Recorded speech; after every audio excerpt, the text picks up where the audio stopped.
매일 기도에 오신 여러분들을 주님의 이름으로 환영합니다. 사도신경으로 우리의 신앙을 고백하도록 하겠습니다. 전능하사 천지를 만드신 하나님 아버지를 내가 믿사오며 그 외아들 우리 주 예수 그리스도를 믿사오니 이는 성령으로 잉태하사 동정녀 마리아에게 나시고 본디오 빌라도에게 고난을 받으사 십자가에 못 박혀 죽으시고 장사한 지 사흘 만에 죽은 자 가운데서 다시 살아나시며 하늘에 오르사 전능하신 하나님 우편에 앉아 계시다가 저리로서 산자와 죽은 자를 심판하러 오시리라. 성령을 믿사오며 거룩한 공회와 성도가 서로 교통하는 것과 죄를 사하여 주시는 것과 몸이 다시 사는 것과 영원히 사는 것을 믿사옵나이다. 아멘. 하나님께 찬양을 드리는 시간입니다. 시편 32편 1절에서 11절까지 합독하도록 하겠습니다.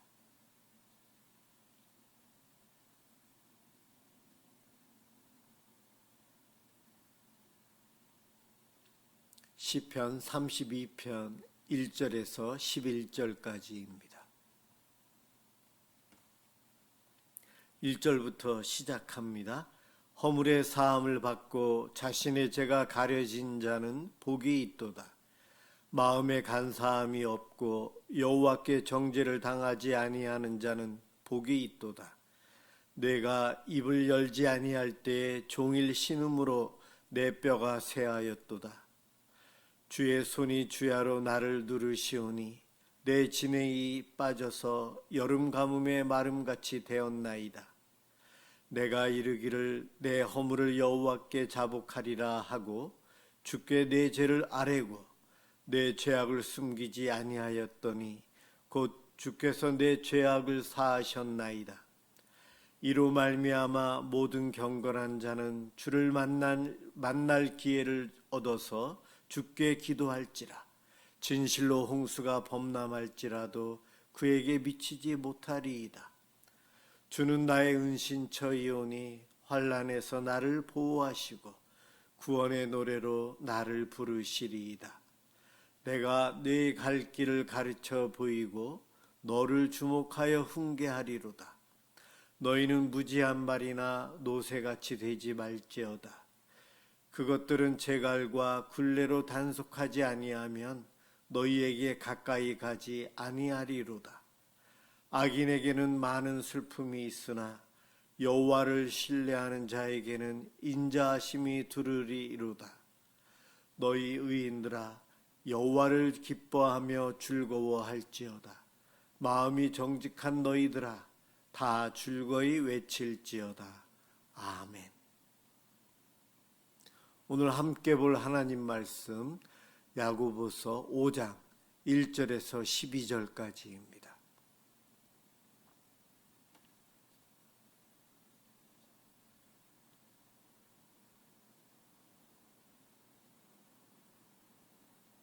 야고보서 5장 1절에서 12절입니다.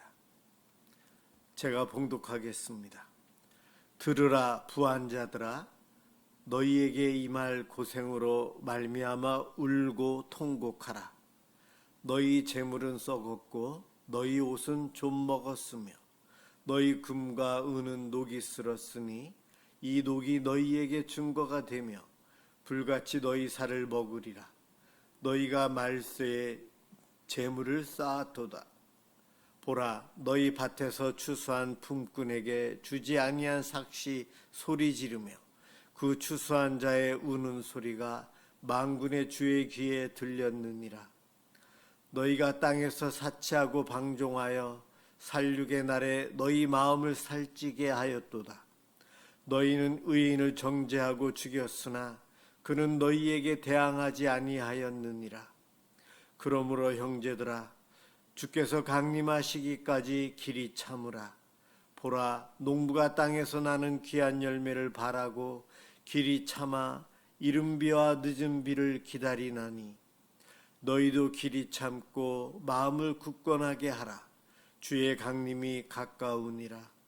형제들아 서로 원망하지 말라. 그리하여야 심판을 면하리라.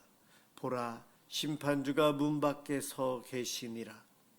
형제들아, 주의 이름으로 말한 선지자들을 고난과 오래 참음의 본으로 삼으라. 보라, 인내하는 자를 우리가 복되다 하나니 너희가 욥의 인내를 들었고 주께서 주신 결말을 보았거니와 주는 가장 자비하시고 긍휼히 여기시는 이시니라. 내 형제들아, 무엇보다도 맹세하지 말지니 하늘로나 땅으로나 아무 다른 것으로도 맹세하지 말고 오직 너희가 그렇다고 생각하는 것은 그렇다 하고 아니라고 생각하는 것은 아니라 하여 정죄받음을 면하라. 아멘. 행함이 있는 믿음의 실제라는 제목으로 함께 은혜를 받고자 합니다. 야고보서는 믿음을 강조하고 있어요. 특히 행함이 있는 믿음을 강조합니다. 믿음, 말로만 하는 것이 아니고 행함으로 구체적인 열매까지 맺어야 한다는 것을 이야기하고 있어요. 어찌 보면 야고보서에서 말하는 이 믿음은 굉장히 무게감이 있는 겁니다.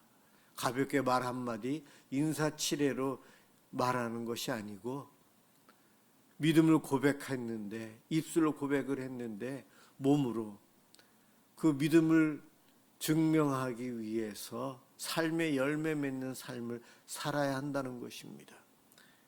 그렇기 때문에 쉬운 것이 아니죠. 살아서 실제적인 열매를 맺어야 된다. 아주 노력을 많이 해야 되고 힘써야 되는 부분까지 이야기하고 있어요. 오늘 이 5장에서는 행함이 있는 믿음, 삶의 현장 속에서 어떻게 나타나는가를 아주 구체적으로 예까지 들어가면서 우리에게 보여주고 있어요. 먼저 1절부터 6절까지에 보면은 부한 자들에 대한 아주 강한 경고를 하고 있습니다. 야고보는 아주 충격적인 말로 시작해요. 들으라 부한 자들아, 너희에게 임할 고생으로 말미암아 울고 통곡하라. 단순히 돈이 많다고 해서 부유한 자다 그렇게 이야기하는 것이 아닙니다. 부유한 자 많습니다. 그들 중에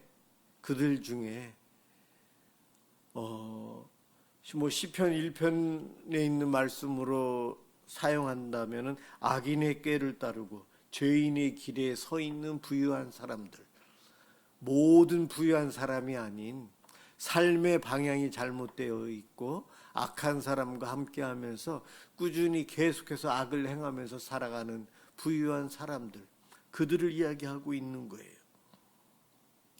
부유하면서도 말씀대로 살고 아브라함, 이삭, 야곱, 요셉 다 부유한 사람들이었어요.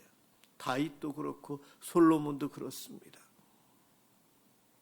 부유함, 그것을 통해 나누고 잘 청지기적으로 관리하고 사용하는 이들은 지혜로운 자이고 복받을 사람들이에요. 그런데 오늘 본문에서 말하는 부한 자란 그들과는 길이 다른 악한 자의 길로 악인의 꾀를 쫓아가고 죄인의 길에 서 있는 사람들, 삶의 방향이 잘못되어져 있다는 거예요. 부함을 어떻게 사용하고 있는가? 한두 번이 아니고 늘 부유함을 어떠한 방향으로 사용하고 있는지, 그것이 중요하다는 겁니다. 오늘 본문에서 강한 경고를 받는 그들은 이때, 이 어려운 이 시대에, 종말의 때에 쌓아두기만 한대요. 재물을 사용하기 위해서가 아니고 재물을 많이 모으는 것 자체가 목적이 되어 있는 거예요. 재물을 사용하지 않습니다. 청지기처럼 잘 관리해야 되는데 그렇지 않고 모아서 모으고 그대로 살아간다는 겁니다. 그래서는 안 된다는 거죠. 그런가 하면 4절에서는 노동자의 품삯을 속이는 것, 일한 사람에게는 일한 만큼의 삭을 주어야 하죠. 일부러 주는 것을 늦추고 적게 주고 안 주고 떼어먹고 이런 것들이 문제라는 거죠.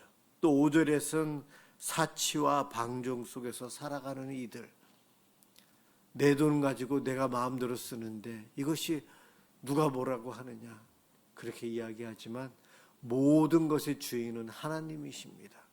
하나님께서 우리에게 맡겨주신 거예요. 그래서 우리는 잘 사용하고 잘 누려야 합니다. 그런데 지나쳐서는 안 돼요. 사치, 낭비로 가서는 안 된다는 거죠. 또한 자유롭게 쓰는 것, 누리는 것도 아주 좋아요. 하지만 방종, 무책임하도록 마음껏 욕망껏 쓰는 것들, 이런 것들이 문제가 된다. 또 부한 사람들은 의인을 억압한다. 바로 이렇게 억압하고 사치 속에서 품삯을 속이고 재물만을 모으며 살아가는 부한 자들은 믿음이 없다는 거예요. 하나님을 믿는다고 말하면서도 자기에게 있는 재산을 이와 같은 방향으로 쓰는 사람들은 아직 행함이 없는 믿음 속에 머물러 있다. 그렇게 생각하면 됩니다. 여러분, 그런데 부한 자와 가난한 자의 기준이 어디에 있나요? 성경에서도 어느 정도가 부한 자다 이런 말이 없어요. 우리의 삶 가운데도 나라마다 다르잖아요. 경우에 따라서 상대적인 거예요. 상대적인 것. 나와 내 옆에 있는 사람, 나와 함께 있는 사람, 어떨 때는 내가 부유한 자일 수 있고 어떨 때는 내가 가난한 자일 수 있어요. 다만 나의 도움이 필요한 자에게는 나는 부유한 자예요. 그래서 내가 그에게 도움을 주어야 하는 거죠. 꼭 많은 재산을 가지고 있는 사람만이 그렇게 하라는 것이 아니죠. 부한 자와 가난한 자 상대적입니다. 내 앞에 누가 있느냐에 따라서 서로 그 역할이, 위치가 달라져요. 어쨌든 우리들은 내가 있는 상황 속에서 내가 부한 자라면 나보다 못한 사람을 위해서 내가 어떻게 도울 수 있을까 고민해보는 마음이 필요합니다. 그런가 하면 돈을 어떻게 쓰는가, 약한 자를 어떻게 대해야 하는가, 힘의 우위를 어떻게 사용해야 되는가, 내가 더 부유하기에, 부한 자이기에 내가 더 힘이 있는데 어떻게 사용해야 할까? 이 모든 것들은 나, 너, 우리라는 관계 속에서 늘 이 부함을 어떻게 사용하느냐, 그것이 드러납니다. 관계 안에서 이루어져요. 그런데 그 관계를 끊어버리는 사람들은 자기 중심적으로 자기 욕심, 욕망, 그거 가지고 살아가요. 그래서 이러한 이들은 행함이 없는 믿음, 교회 다니는 사람들이 그렇게 살면 행함이 없는 믿음으로 믿음이 없는 것과 같다.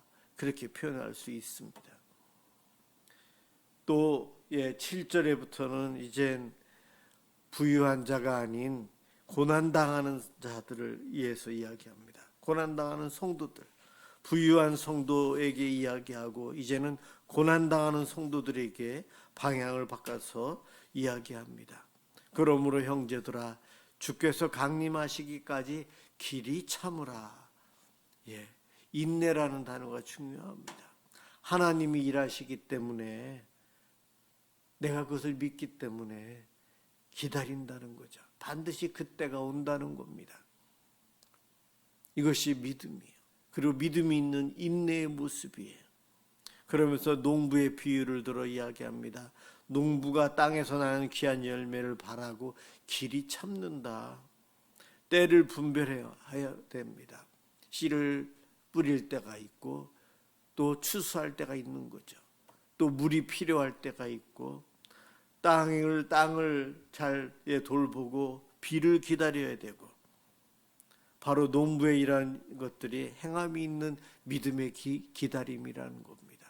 내가 지금 땀 흘려 일을 하면 가을이 되면 열매를 맺는다는 거죠. 그 열매를 기대하고 무더운 여름을, 가뭄을, 장마 때를 이겨내고 살아간다는 거예요. 그리고 9절에서는 행함이 있는 믿음을 가지고 살아가는 성도라면 서로 원망하지 말라 이야기합니다. 고난 속에서 살면서 가장 먼저 우리의 잘못된 모습들이 드러나기 시작하는데 그 무너지는 것들이 바로 말과 태도입니다.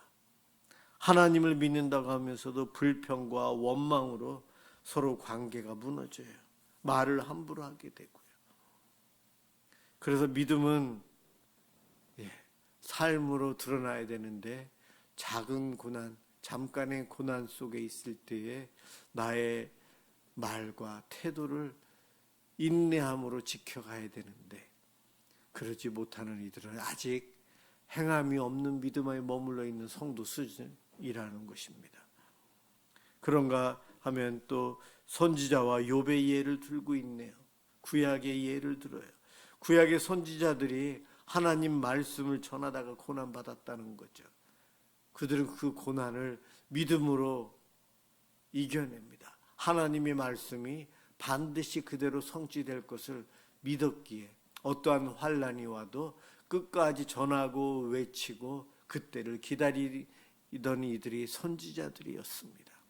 그런가 하면 욥은 아무 이유도 없이 잘못한 것도 없었었는데 사탄의 시험으로 인해서 그에게는 고난이 왔어요. 욥은 전혀 이해할 수 없는 그러한 고난이었습니다. 그렇지만 그는 끝내 하나님을 바라보고 인내함으로 하나님께서 그에게 회복과 복을 주시는 것을 우리는 알고 있습니다. 이렇게 행함이 있는 믿음의 성도는 하나님이 이루어 주실 것을, 하나님이 일하실 것을 확신하는 가운데 인내한다는 겁니다. 결과를 보기 전에 하나님을 신뢰하기에 그 과정 중에 고난이 있어도 끝까지 기다립니다. 그런가 하면 말의 진실성, 예, 아니요라고 대답할 수 있는 것.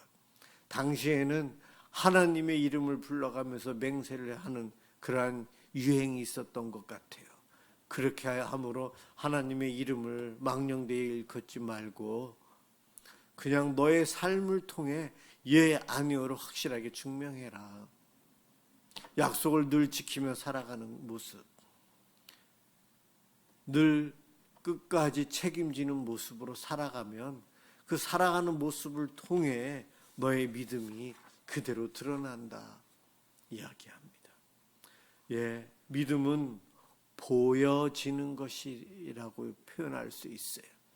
믿음이 있는지 없는지 잘 모르지만 믿음으로 살아가는 성도들의 삶의 모습, 그들의 삶의 모습을 통해 드러나는 열매 맺는 것들을 통해 우리들은 저분은 구원받았구나, 참 성숙하시구나, 아직은 미성숙하시구나, 이런 것들을 우리가 알 수 있다는 거죠. 100% 알 수 있는 것은 아니지만 삶의 열매 맺는 것을 통해 우리들이 그래도 어느 정도는 짐작할 수 있습니다. 재물에 대한 태도, 고난을 견디는 인내, 관계 속에서 드러내는 말과 행동, 이 모든 것들이 행함이 있는 믿음의 증거가 됩니다. 그래서 우리는 이 땅에 살면서 믿음 있는 성도로서 이와 같은 증거를 드러내며 살아가는 복된 성도들이 되시길 주님의 이름으로 축원합니다. 기도하겠습니다. 사랑의 하나님, 우리가 말로만 믿는 자가 아니라 삶으로 믿음을 드러내는 공동체가 되게 하여 주옵소서. 재물 앞에서, 고난 속에서, 사람들과의 관계 가운데서 우리의 믿음이 행동으로 증명되게 도와주옵소서. 하나님, 우리의 힘만으로는 작심삼일도 가기 어렵습니다. 주 예수 그리스도의 십자가 보혈을 의지하고 저희들 성령의 도우심 속에서 열매 맺으며 살아가기를 원합니다. 성령의 충만함을 주셔서 믿음을 드러내는 삶을 통해 하나님께 영광 돌리게 하여 주옵소서. 예수 그리스도의 이름으로 기도드립니다. 아멘. 주기도문 하도록 하겠습니다. 하늘에 계신 우리 아버지여, 이름이 거룩히 여김을 받으시오며 나라가 임하시오며 뜻이 하늘에서 이루어진 것 같이 땅에서도 이루어지이다. 오늘 우리에게 일용할 양식을 주시옵고 우리가 우리에게 죄 지은 자를 사하여 준 것 같이 우리 죄를 사하여 주시옵고 우리를 시험에 들게 하지 마시옵고 다만 악에서 구하시옵소서. 나라와 권세와 영광이 아버지께 영원히 있사옵나이다. 아멘. 우리의 가정을 위해서 함께 기도하도록 하겠습니다.